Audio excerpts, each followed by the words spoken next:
words have changed the world.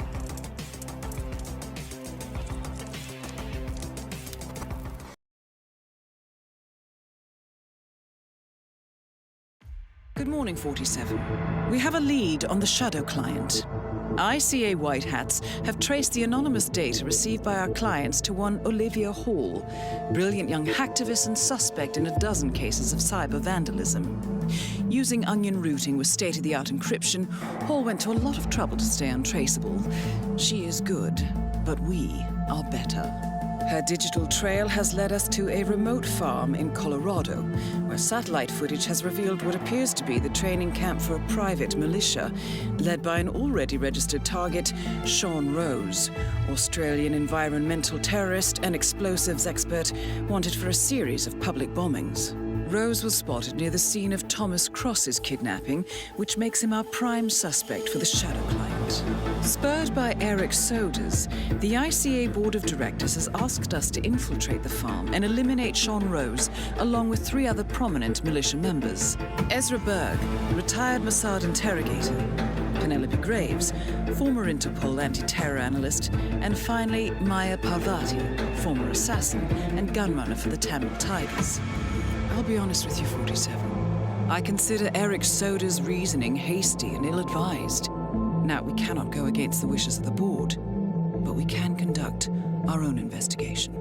Whether a direct threat to the ICA or not, we need to know the Shadow client's true agenda. I will leave you to prepare. Hello, and welcome back to the world of assassination and the We All Fall Down series. So this time round we are off to Colorado, so this is going to be quite a lengthy one, I'm guessing. So for today's challenge we will be starting undercover as the hacker, and we're going to be bringing with us our ever trusty lockpick and a silenced pistol.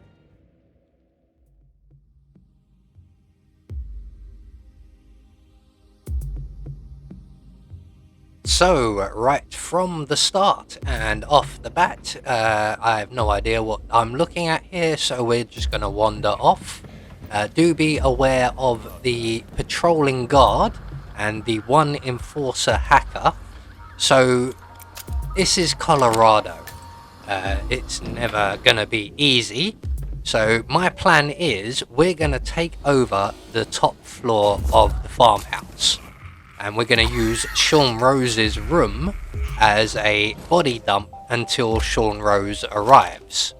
So first things first, we need to remove the guard in Sean Rose's room, which is easily enough achieved as he normally has his back to us.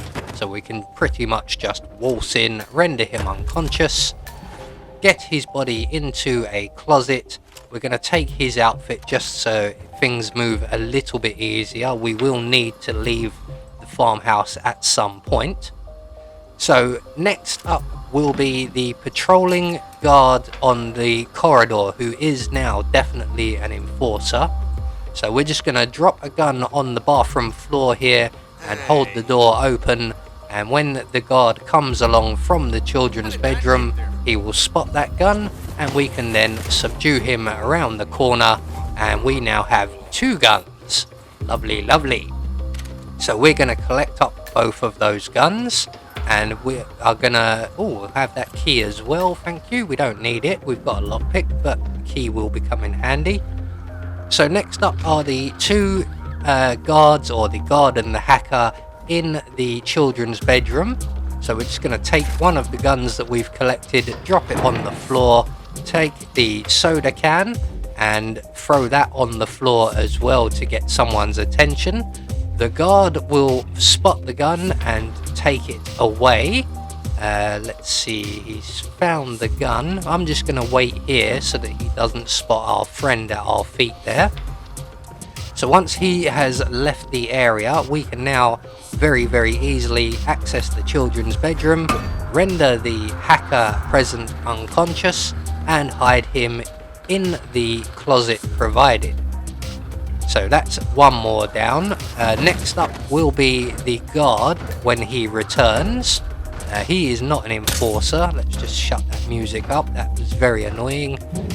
So all we have to do now is await his return, and as soon as he makes his way back into the children's room and has his back to us, he's going to be introduced to our cowboy statue. There we go. So that's everybody in this area now taken care of. So all that's left up on this floor now are the 2 hackers. Now it's easy enough to get rid of them. I'm hoping not to need to take them both out, but I think we probably will. It's just safer. It takes a little bit longer, but it is the safer option. So we're going to make our way down to the server room, and we are going to turn the server off. That's going to get the attention of at least one of the hackers. Let's just turn that back on again. And then we're going to head back upstairs, avoid the enforcer that he's actually just investigating. He's not a proper enforcer. So we want to make the mask for Sean Rose. We also want to get rid of this guy who's just wandered into the room as well. So we should have just enough time. If we're quick, we can render him unconscious, and we're going to hide him in what is now going to be our body dump, the children's bedroom. So that's the hacker out the way. If we just take our time ever so slightly, his colleague should be returning. There he is. So we're just going to wait for him to stop moving. Where are you going to stop? Right there? Lovely. So I'm just going to introduce you to my cowboy statue. There we go. It's a lovely statue, isn't it? It's made of bronze, you know. Yeah, it can knock people out with one hit. So that's the entire top floor now ours. So when Sean Rose arrives, we have total access to him. He will have a bodyguard with him, but that's not too important, as the bodyguard will arrive quite some time before Sean does. The bodyguard comes straight up to the bedroom while Sean hangs around downstairs for a little while. So once we've got everything nice and tidy and clean, it looks like no one was ever here, all we have to do now is await the arrival of Sean Rose and his bodyguard. And when his bodyguard makes it into the room, we can then distract and remove him. So there is the bodyguard now. He's just entered into the room and took up his position. So we're just going to throw our bust over into the corner of the room there. I'm going to move into the bathroom just in case. He shouldn't have seen me where I was, but I don't want to take the risk. So once the bodyguard goes in for the investigation, we can then go in for the unconsciousness. So we're going to retrieve that bust once again, pick up our nice new gun once again as well, and deposit the bodyguard in the closet provided.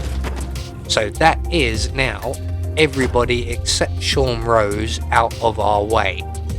And Sean Rose is who we are waiting for.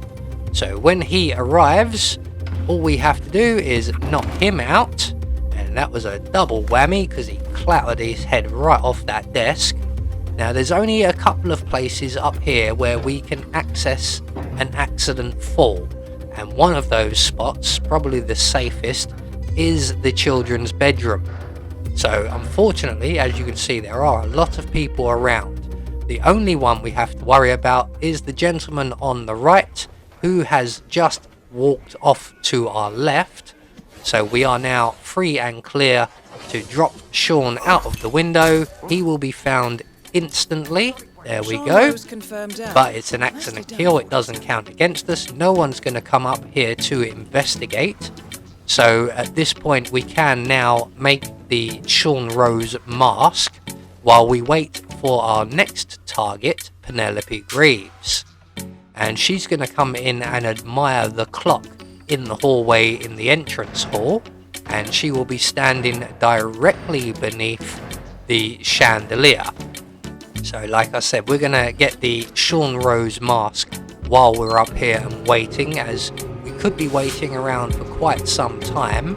All 4 of our targets tend to have relatively long routines, so we are waiting around quite a lot. I've managed to reduce the length by half. This mission actually takes about 30 minutes, and our video today is a little over 16 minutes. So you can imagine I've cut out quite a lot of waiting around.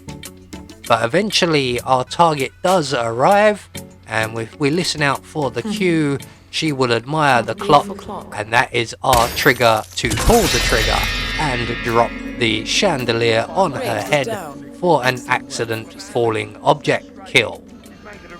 So that's 2 targets down with 2 more to go.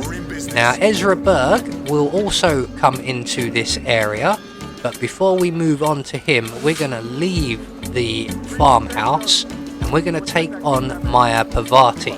Now again, this is a relatively easy kill, but you only get the 1 attempt at it. The easiest kill for a fall or falling object accident for Maya Parvati is the hay bale outside the big red barn. So Maya Parvati is over in this area at the moment. There she is. She's going to head into the barn shortly, where she will spend some time going through her training procedure with her crew. We have to wait for her to leave again. Now luckily Sean Rose is no longer in the picture, so he will not delay us any further than necessary, as he also frequents the big red barn, and if these 2 bump into each other they will have a conversation. So Maya has just made her way into the barn, so we're going to duck down here by this scaffolding and line up our shot. And when we see Maya Parvati just exiting the building, literally going through the door, that's when we're going to pull the trigger, about now. And that will drop the hay bale onto Maya Parvati for a falling object accident kill. So that's 3 down with Ezra Berg left to go. So we do have a little bit more legwork to do and a considerable amount of waiting around. So we're going to make our way back up to the farmhouse, once again utilizing the window at the side of the building to avoid the cameras. Unless you wish to take the surveillance system out, then you can use the front door. So we're just going to make our way straight down into the basement. Instead of actually going straight down, we're just going to wait for this hacker to move.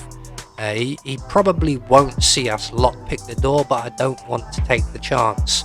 We're already 20 minutes into this run. I don't want to lose my silent assassin now. So once the hacker has his back to us, we can then make our way down into the basement, where we will find either 1 guard all on his own, or 2 guards having a conversation before 1 leaves, which is what we've just missed, or Ezra Berg and the 2 guards will all be here. Depending on that situation, we will have to wait until the lone guard is once again alone, and then we can render him unconscious. We're going to collect up everything that he drops and hide his body in the crate provided, and then we're going to hide back by the stairs and await the arrival once again of Ezra Berg. Now he's only just left. Just as we were coming down the stairs, he was probably going up the outer stairs. So we do have a considerable wait. We also have to wait for Ezra to be in position.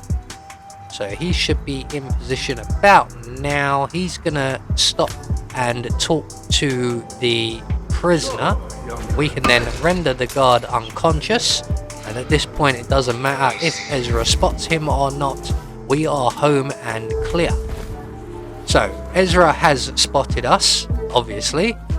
We've rendered him unconscious. Now all we've got to do is get him upstairs to either the balcony or the children's bedroom. I've gone for the balcony as it's more secluded and it's a much safer option. If you go outside onto the main balcony or the children's window, there is a higher risk of Ezra being Berg has been spotted. eliminated. So, once Ezra has taken his flying lesson, all that's left for us to do is to make good our escape. And the nearest safe exit, now that we have the Sean Rose mask, is in the basement. So we're just gonna pretend to be Sean Rose for a few seconds there and casually exit through the basement exit. So there we go, 4 more targets eliminated in falls or falling object kills. And next up, we move on to Hokkaido. I have been Anubis, and I will see you all in the next video.